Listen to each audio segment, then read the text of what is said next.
ఈరోజు నేను మీకు చదివి వినిపిస్తున్న కథ మంచివాళ్ల హాస్యం. రచన శ్రీ రామ్ కమల్ గారు. ఇక కథలోకి వెళ్ళిపోదాం. ప్రబులుడనే ధనవంతుడిది వక్రబుద్ధి. సుఖంగా సంతోషంగా ఉన్నవారిని బాధపెట్టి వినోదించడం ఆయన అలవాటు. ఆ అలవాటుకు భయపడి ఆయన భార్య ఊర్మిళ కూడా ఎప్పుడూ లేని విచారాన్ని నటిస్తూ దిగులుగా ఉండేది. ఈ విషయం ఊర్మిళ అన్న భూషణానికి తెలిసింది. బావగారిని సరైన మార్గంలో పెట్టాలని అతడు ఒకసారి చుట్టపు చూపుగా ప్రబుల్లుడింటికి వెళ్ళాడు.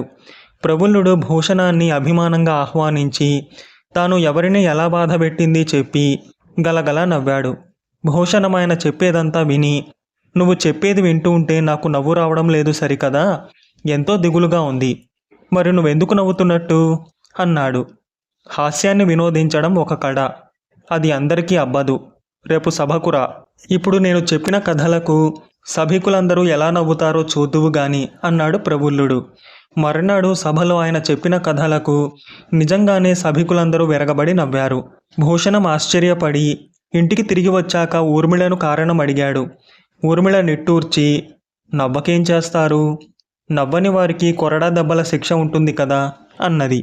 నీ భర్త ఏమన్నా మహారాజా, కొరడా దెబ్బలు కొడితే సభికులు ఊరుకుంటారా అన్నాడు భూషణం మరింత ఆశ్చర్యంగా. ఆ సభికులందరూ పేదవాళ్ళు, ఎన్ని మాటలన్నా పడడానికి, ఏం చెప్పినా విని నవ్వడానికి మీ బావగారు డబ్బిస్తాడు, అలా ఇష్టపడిన వాళ్ళే సభకు వస్తారు, అంతా డబ్బు మహిమ అన్నది ఊర్మిళ. విషయం తెలిసాక భూషణం, ప్రబుల్లుడు ఒంటరిగా ఉన్నప్పుడు పాపం నీకు హాస్యం అంటే తెలిసినట్టు లేదు, నీ వంటి వాడితో ఉండడం వల్లనే నీ ఇంట్లో పనివాళ్ళు నీ భార్య ఎప్పుడూ దిగులుగా ఉంటున్నారు అన్నాడు. వాళ్ళవి ఏడుపుగొట్టు ముఖాలులే, నేనెంత హాస్యంగా మాట్లాడతానో నువ్వు సభలో స్వయంగా చూశావు కదా అన్నాడు ప్రబుల్లుడు. హాస్యం అంటే డబ్బిచ్చి నవ్వించడం కాదు, వినగానే ఏడుపు ముఖం వాళ్లకు కూడా నవ్వు పుట్టాలి అన్నాడు భూషణం. ఇది వింటూనే ప్రబుల్లుడు గతుక్కుమని, ఆహా, అసలు విషయం తెలుసుకున్నావన్న మాట, సరే పోనీ నువ్వు డబ్బిచ్చి నవ్వించగలవా అన్నాడు సవాలు చేస్తున్నట్టుగా. నేను నవ్వగలను కానీ నవ్వించలేను, నవ్వించడం ఒక గొప్ప కళ. మా ఊళ్ళో చతురుడని ఒక యువకుడున్నాడు, వాడు కబుర్లు చెబితే ముసలికి కన్నీళ్లు కూడా సంతోషం వల్లనే వస్తాయి అన్నాడు భూషణుడు. అలా అయితే వాణ్ణి పిలిపించు అన్నాడు ప్రబుల్లుడు. మర్నాటికల్లా భూషణం పిలుపందుకుని చతురుడు వచ్చాడు. ప్రబుల్లుడు వాణ్ణి పలకరించి, నవ్వించడంలో నీ అంతటివాడు లేడాటగా, మా బావమరిది చెప్పాడులే, నిన్ను పరీక్షిద్దామని రమ్మన్నాను, పరీక్ష కాస్త కఠినంగా ఉంటుంది, మరి తట్టుకోగలవా అని అడిగాడు. వెంటనే చతురుడు కడుపు పట్టుకుని ఆగకుండా నవ్వాడు. ఎందుకలా నవ్వుతావు అన్నాడు ప్రబుల్లుడు చిరాగ్గా. మీరు ప్రతి మాట హాస్యంగా అంటారని భూషణం గారు చెప్పారు, ఇది హాస్యమేమో అనుకుని నవ్వాను అన్నాడు చతురుడు.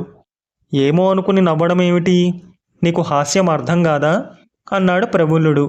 కాకేం, అర్థమవుతుంది, కానీ నన్ను పరీక్షించే వారిని మంచి చేసుకోవాలి కదా, అందుకని నవ్వాను అన్నాడు చతురుడు.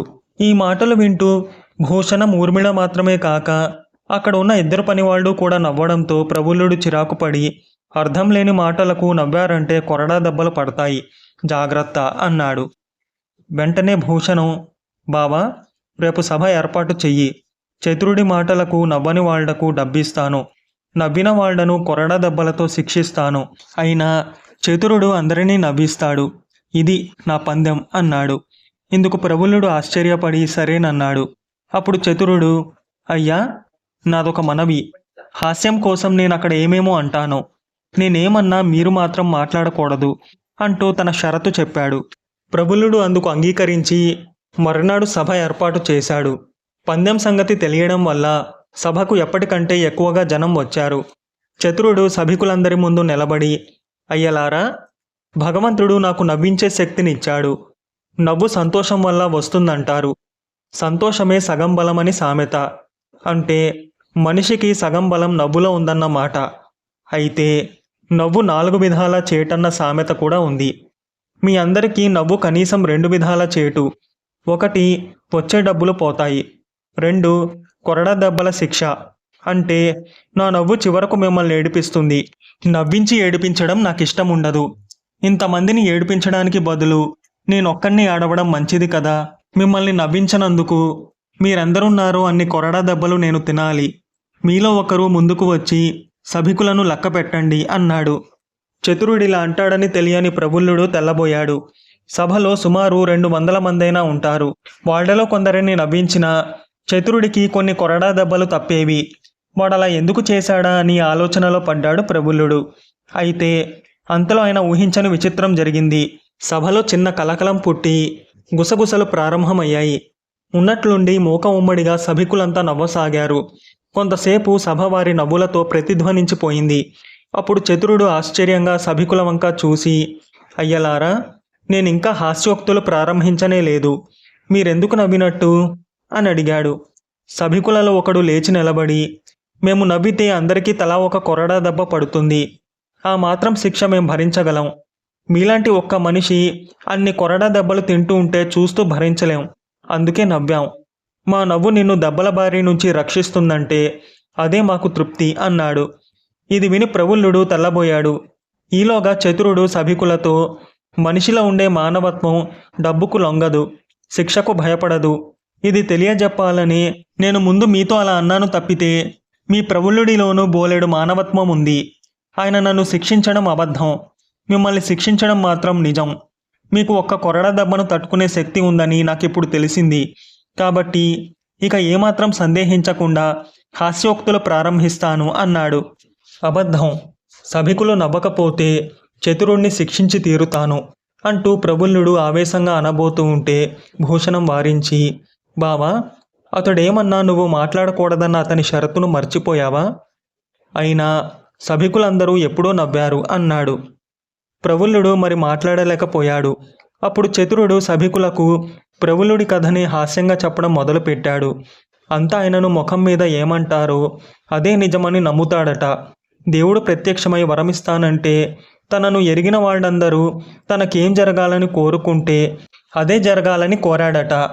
అప్పటి నుంచి ఆయన బాట మీద జారి పడిపోతున్నాడట. బట్టలు ముళ్ళ కంచెలకు తగులుకుని చీరుకుపోతున్నాయట. ఊరకుక్కలు ఆయనను వెంటబడి తరుముతున్నాయట. పాలేళ్లు ఆయన చేత పొలం పనులు చేయిస్తున్నారట. ఆఖరికి ఆయన బండి ఎద్దు ఆయనను బండికి కట్టి తను బండి ఎక్కి కూర్చున్నదట. ఇలా ఆయన పడే అవస్థలను చతురుడు వర్ణించి చెబుతూ ఉంటే సభికులు సర్వం మరిచి పొట్టలు పట్టుకుని నవ్వసాగారు. అప్పుడు ప్రబుల్లుడు తన ఓటమిని ఒప్పుకుంటూనే, హాస్యం అంటే అందరినీ సంతోషపరచాలి. నీ హాస్యం నన్ను బాధపెట్టింది అన్నాడు. వక్రబుద్ధులను, చెడ్డతనాన్ని చేదరించుకోవడంలో ఎంతో హాస్యం ఉంది. ఆ హాస్యం చెడ్డవాళ్లను మాత్రమే బాధపెట్టి మంచివాళ్ళందరికీ సంతోషాన్ని ఇస్తుంది. ఆ సంతోషాన్ని పొందడం కోసం మనిషి చెడ్డతనాన్ని విడిచిపెట్టి మంచివాడుగా మారాలి అన్నాడు చతురుడు. తన చెడ్డతనం వల్ల తనకేం జరిగితే జనం సంతోషిస్తారో అర్థం కావడంతో ప్రబుల్లుడు బుద్ధి తెచ్చుకుని మంచివాడుగా మారాడు. అందుకు కారణమైన చతురుడికి తగిన సత్కారం చేసి భూషణానికి కృతజ్ఞతలు తెలుపుకున్నాడు. కథ సమాప్తం. మీకు కనుక ఈ కథ నచ్చితే లైక్ చేయండి, మీకు తెలిసిన వారికి షేర్ చేయండి. మీ విలువైన అభిప్రాయాన్ని తప్పకుండా కామెంట్ చేయండి. నా ఛానల్ని సబ్స్క్రైబ్ చేసుకోండి. పక్కనున్న బెల్ బటన్ని యాక్టివేట్ చేసుకోండి. నేను పెట్టే కొత్త వీడియోస్ మీకు నోటిఫికేషన్ రూపంలో వస్తాయి.